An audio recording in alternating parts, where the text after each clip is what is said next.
Mbappé et Dembélé en équipe de France, ça ne fonctionnera jamais. On va voir tout ça dans cette vidéo. Salut à tous les gars, c'est Azial. Aujourd'hui, on se retrouve pour une nouvelle vidéo. On va parler un petit peu de l'actualité de l'équipe de France et notamment revenir sur un avis que j'ai trouvé très pertinent entre Mbappé et Dembélé, l'incompatibilité qui se fait de plus en plus ressentir entre les deux et bizarrement, encore une fois, la situation qui ressemble vachement à ce qu'on peut voir du côté du Real Madrid entre Mbappé et Vinicius. Tu vois, c'est un petit peu la même manière de procéder et ça, c'est quelque chose, encore une fois, c'est pas pour être médisant ou quoi, mais c'est quelque chose qui, pareil, commence à faire beaucoup avec Kylian, c'est que, mine de rien, sur les dernières années, le nombre de fois où on a vu une incompatibilité avec Mbappé, j'ai limite envie de vous dire, mais avec qui il est vraiment compatible. Parce que là, avec Dembélé, ça fait débat, avec Vini, ça fait débat, avec Neymar, ça faisait débat, avec Griezmann, ça faisait débat, avec Benzema, ça faisait débat. Finalement, en fait, le mec ne peut pas jouer avec un autre joueur d'un standing élevé, quoi. Il lui faut à côté de lui des faire-valoir entre guillemets. Je dis entre guillemets parce qu'en réalité, on parle quand même là en équipe de France de Michael Olise, de Désiré Doué, donc voilà. Mais en tout cas, dès qu'il y a un mec qui a aussi un gros statut et un gros ego à côté de lui, encore que Dembélé, on parle même pas d'un ego si gros que ça, et pareil pour Griezmann par exemple. Mais dès qu'en tout cas à côté de lui, t'as un mec qui a un minimum, tu vois, de référence, on a l'impression que bizarrement ça bloque, tu vois. Bizarrement ça bloque, ça fonctionne pas, c'est toujours compliqué. Donc on va parler un petit peu de tout ça. Vite fait, petit aparté sur les matchs d'aujourd'hui, parce que bah il n'y a pas eu de débrief et tout. Alors je vous dis la vérité, de base je voulais faire un débrief de Pays-Bas-Japon. Et au final, le match il m'a ennuyé sur la première, ça m'a déchauffé. Alors la deuxième était un peu mieux, mais bon, au final j'étais pas chaud.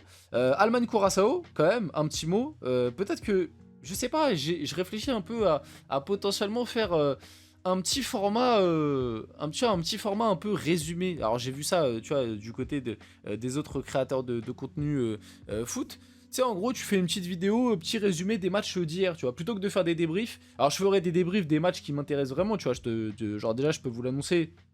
Il y aura un débrief de France-Sénégal, bien évidemment. Il y aura sûrement un débrief Portugal-Congo. Il y aura un débrief aussi Argentine-Algérie. Les gros matchs qui m'intéressent, comme ce qu'on a fait hier sur le Maroc-Brésil, il y aura des débriefs qui sont faits directement après. Mais sur les matchs, on va dire un peu moins hypant, où je suis moins déter de base, même si je les regarde, faire une petite vidéo où je parle un petit peu de tous les matchs, un petit format rapide, je pense que ça pourrait être sympa, donc je vais peut-être mettre ça en place. Et d'ailleurs, au moment où je tourne la vidéo, juste à côté, il y a le Équateur-Côte d'Ivoire, et honnêtement, le match, il est très très très plaisant, franchement.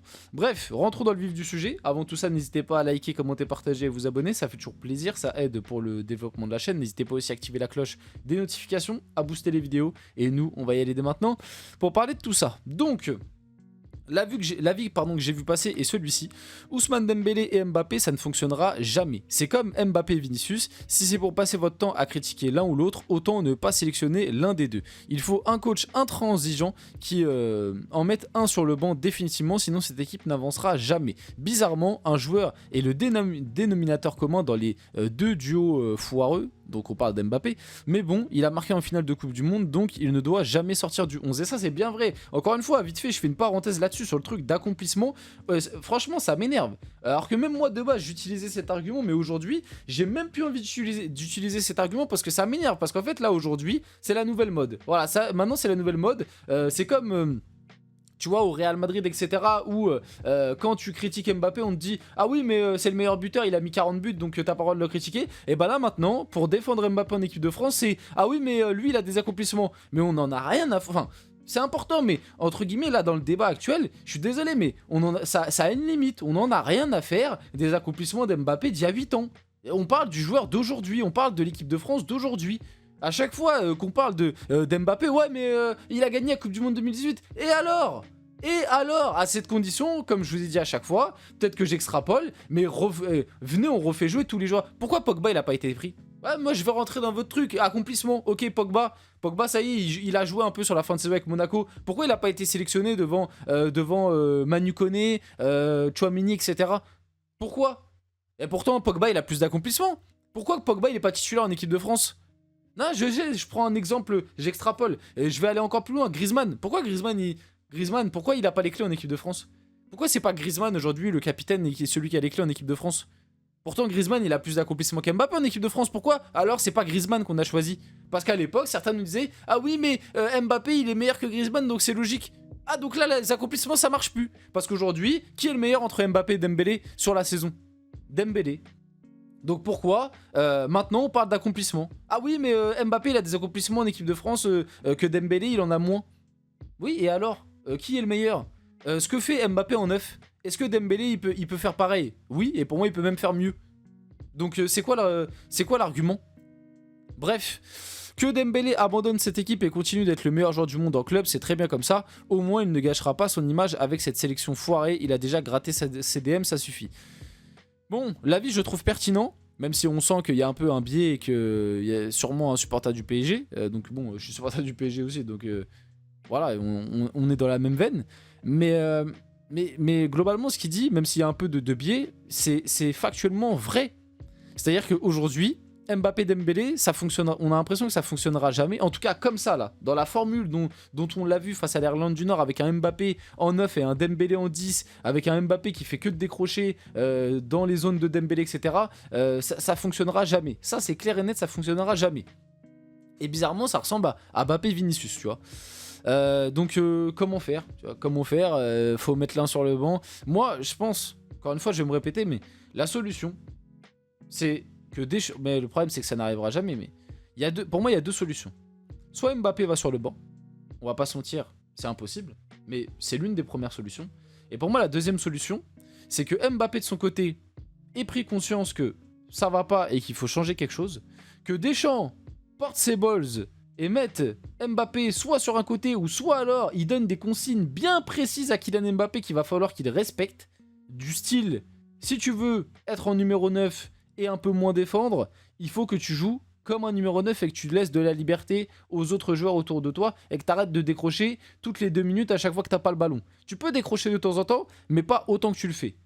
Et du coup, à ce moment-là, potentiellement ça pourra être mieux parce que tu aurais un Dembélé qui aurait plus d'emprise au milieu du terrain et ça laisserait aussi plus d'espace à tes ailiers et tu aurais Mbappé qui certes touchera moins de ballons, il touchera moins de ballons comme ça, mais au moins il laissera les autres un petit peu respirer et notamment Dembélé prendre un petit peu le jeu à son compte et peut-être que là on verrait un meilleur Dembélé, même si pour moi Dembélé en numéro 10 je suis pas sûr que c'est là où tu peux encore une fois exploiter au mieux ses qualités. Vraiment moi je le préfère dans ce rôle de numéro 9 où il est capable d'attirer des défenseurs, de décrocher, de remiser et après de repartir dans le dos, mais en même temps d'être présent dans la surface. C'est là où moi je le préfère, alors qu'en numéro 10 je suis pas convaincu. Mais aujourd'hui c'était seule solution, hein, j'ai envie de dire. C'était seule solution.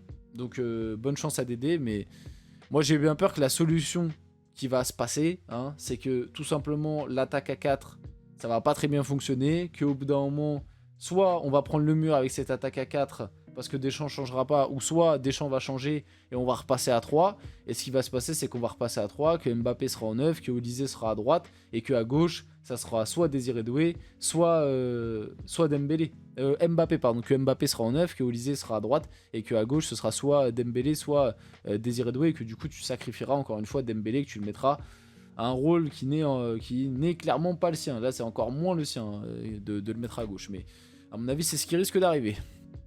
Alors là, j'ai vu ce truc passer. Tellement touchant, ils sont le cœur des Bleus. Les mots de Kylian Mbappé, plein de respect et d'admiration pour chaque membre du staff des Bleus. Cyril Moine, préparateur physique depuis 2019, il transpire la passion et c'est contagieux de voir ce gars aimer ce qu'il fait. Il nous chambre tout le temps et nous fait courir vraiment pas mal. Mohamed Sanadji, officier de sécurité depuis 2004. Momo, c'est le pompier de l'équipe de France. Il a mis sa vie entre les mains de la France et de l'équipe de France. Momo, il pleure pour l'équipe de France. Il a été là avant tout le monde et il sera là après tout le monde. Guy Stéphane, adjoint depuis 2012, il n'y a pas de Deschamps sans Stéphane, ces deux-là, c'est des tic et tac, c'est des vrais siamois. Franck Raviot, entraîneur des gardiens en 2010, je l'appelle toujours monsieur, je ne peux pas l'appeler Franck, je n'arrive pas à sortir l'image que j'ai de lui à l'INF, j'ai une super relation avec lui, je suis reconnaissant de ce qu'il m'a apporté. Franck Le Gall, médecin depuis 2012, il a un grand savoir sur ce qu'est le football français, c'est un soldat du coach. Thierry Marzel Marzalek, pardon. Analyse vidéo depuis 1998, une encyclopédie du foot. Quand tu es obsédé du détail comme moi, tu es content de tomber sur un autre malade du détail comme lui.